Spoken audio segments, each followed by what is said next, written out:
आज army day है। आज ही के दिन साल 1949 में फील्ड मार्शल के.एम. करियप्पा ने हिंदुस्तानी फौज के कमांडर इन चीफ का ओहदा संभाला था। रिपोर्ट में देखिए।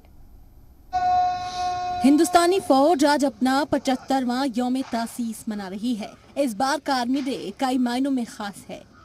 ये पहली बार है जब आर्मी डे की शानदार परेड का इनेकाद दिल्ली से बाहर बेंगलुरु में होगा।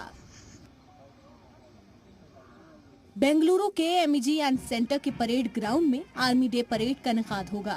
फौजी सरबराह जनरल मनोज पांडे शहीदों के एजाज में गुलाहे अकीदत पेश करेंगे और आर्मी डे परेड का जायजा लेंगे।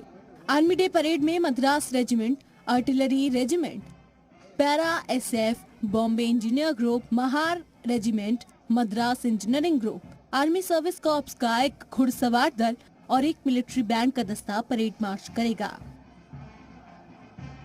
75वें आर्मी डे पर हिंदुस्तानी फौज 75,000 पौधे रोपण के लिए गो ग्रीन मुहिम चलाएगी। इस शजरकारी मुहिम का मकसद लोगों के बीच हरित और स्वच्छ भारत की तय बेदारी पैदा करना है। ब्यूरो रिपोर्ट, ज़ी मीडिया।